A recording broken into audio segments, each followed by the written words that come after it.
welcome to Scrappin with Sheri. Now, I guess I could call this a Wacky Wednesday edition because I am not doing one of the sketches from the sketchbook today, strictly because I wanted to show you an idea that I've been working on this week for my in-person National Scrapbook Day, and I like the look of it, and I wanted to share it with you while the products are still available to order. Now, I will be using papers from the National Scrapbook Day collection. I'm also using the new Scalloped Heart Border Maker cartridge, and I feel like when people see, oh, hearts, scalloped hearts, whatever, it's all about love, Valentine's, something like that, and maybe they turn their minds off to it.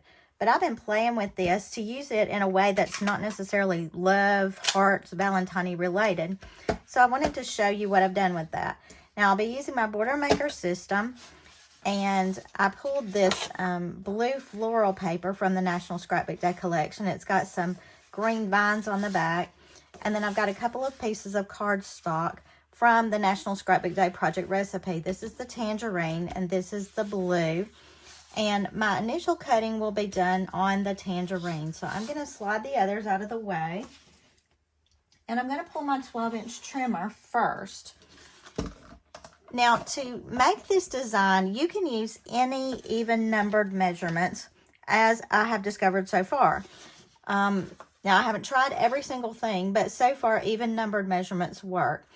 And I made this with an 8x8 square, a 10x10, a 6x6. And for this one, I want to do something a little bit different. I want to make it in an 8x10 size. Both of those are even numbers, so it should work. But you're going to get to see me mess it up or do it right, whatever the case may be. So I've got an 8x10 rectangle here that I'm going to be working with. And then we're going to use our Border Maker system. Now remember, you've got this nice little blue tray underneath. I'm just opening that up and I'm sliding my paper in. Now this is pretty important. On the first cut, you're sliding your paper all the way to the top. So I've done that. And I'm just going to make my cuts as normal.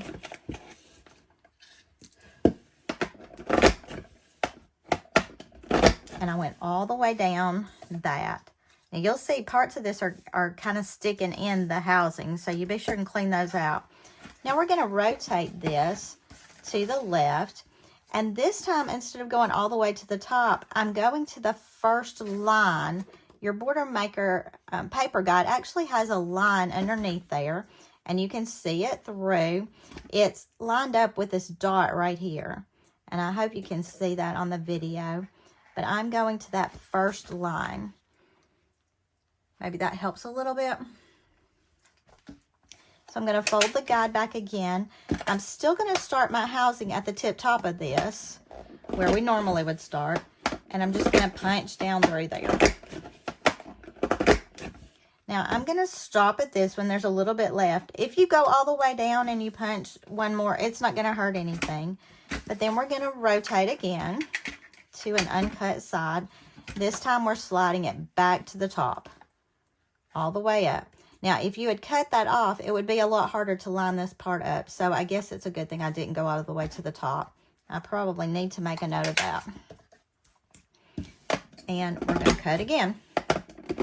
Just notice that every time I'm starting with this at the top, even though my paper may not be at the top. Now we went all the way down that time, and it's fine. It comes out evenly on the bottom. And then we're going to do our last uncut side, and we're going back to the 1 inch. And I'm lining the tips of these hearts up at that 1 inch line. That is lined up with the dot. It's a line that's built in on your paper guide. I'm starting at the top every time. And when I cut down through there, I end up with this nice looking little frame. Now, obviously, there are some little edges to cut off, but that's easy enough because all you got to do is snip them kind of in a rounded motion because it's all scallopy.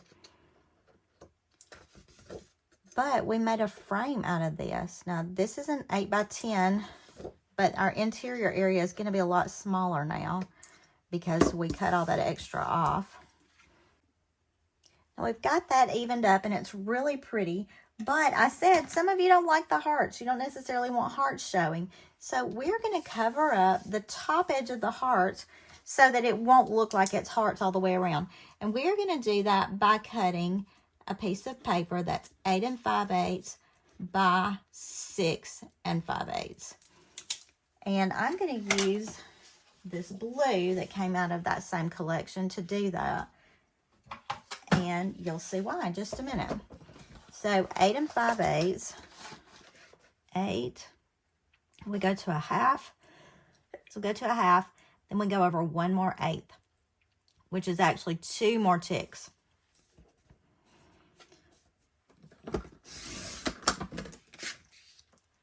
So we've got our 8 5/8, now we're going for our 6 5/8. Again, you're going to 6 1/2, and then over 2 tick marks to get your 6 5/8.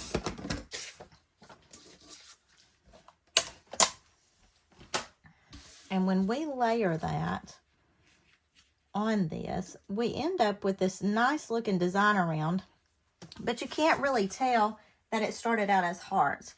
Now I'm going to go ahead and tape this on. Remember your measurements, 8 5/8 by 6 5/8. And I'm going to tape this by sticking the tape onto the bottom mat, because I don't want to put tape on this and then it stick through the little hearts and stick to everything I've got going on. So we've made this pretty little frame. That doesn't look like hearts at all. It just looks like scalloped edges. I kind of like that. And I got it a little far over because you can still see the heart shape right there. This would be a good opportunity to use repositionable tape if you're not doing this very well. I was just in the midst of creating all my Scrapbook Day things, and I thought, oh my goodness, I need to show this right now, because the National Scrapbook Day stuff is available to purchase, and the Heart Border Maker cartridge is available to purchase. Now I'm going to push this back underneath this paper. Look how pretty that is on that. Isn't that stunning? Now, I don't have pictures to go on this yet, but the reason I went with that size is because I could use 2 photos like this, and they're pre-matted, ready to go. If I had horizontal photos, I could turn it this direction. But I love the look of that. Now, that would put us with 2 photos on this page. You know that sometimes that's a little hard for me, but I do love the look of this. Now, I wanted to dress it up just a little bit. So I was thinking I might bring in another piece of the National Scrapbook Day paper, and that would tie all my colors together. So this is a directional piece of paper, and I want it to go along the top. So I'm going to make sure that the mushrooms are up and down this way, but when I put it in my trimmer, I need to rotate it so that I still have my mushrooms going up and down. Now, the mushrooms look sideways on here now, but remember, when we cut it and flip it back around, the mushrooms will be right side up. So I'm going to cut this at about 2 1/2. There is no magic measurement here. That's just what seems good to me right this minute. And I'm going to add that right up at the top of this. Then I'm going to bring this maybe right over the edge of that. Let's go ahead and stick this. I hope that you have an advisor nearby that you can attend a National Scrapbook Day. National Scrapbook Day and Croptoberfest are my 2 favorite events of the year, just because Creative Memories brings out such pretty stuff for us for those events. Now, I thought I was going to overlap that, but I don't really like all the colors showing through there. I'd rather keep it with the blues showing through. So I'm going to put this down just a hair. And, you know, I said, oh, I can only get 2 pictures on this page. Depending on how you cropped your pictures, you could get several smaller pictures on this to make it look really pretty. And to bring some of my color from the top to the bottom, I'm going to use this mushroom sticker. It's a border sticker, goes all the way across. And I think I'm going to add a few foam squares to it just to help it pop a little bit more. You knew you couldn't get away without seeing some foam squares. I am running out to the end of this sheet of foam squares, so I'm kind of having to be particular as to how many I use and where I'm placing them. And now on stickers, you need a few more foam squares than you would on a normal embellishment, just because those little stickery pieces in the middle tend to fall down and stick to everything. It kind of messes up your dimension. Now, some people would say you don't have to use extras on a sticker because they go under the page protector. It's really a matter of personal preference, I suppose. But for me, I would rather that they stand up just a little bit. And I'm just peeling the backing off of these foam squares. And then this page is almost finished. Now, I'm doing my National Scrapbook Day really early this year because I've got a lot going on in April and May. The real National Scrapbook Day is actually the first weekend of May, which is typically a really busy time for our family. And April this year is shaping up to be really busy for our family. So I thought it would be fun to go ahead and do National Scrapbook Day in March. And I'm going to add some more mushrooms. I don't know how I feel about those mushrooms just flying up in the air right there, since I've got the border along the bottom. This is cute. Off the beaten path. Yep, that's what we'll use. So maybe we'll do some pretty hike outdoors, and I can use these blues and greens for that. And I did foam square these as well. I'm going to put those right on the edge of this mat that we've created here. All right, so we have a page strictly using some National Scrapbook Day stuff and the newest Hearts, Scalloped Hearts Border Maker Cartridge. Now, this is still available for purchase right now, and you know how Creative Memories tools are. Sometimes they last a while, sometimes they go out really fast.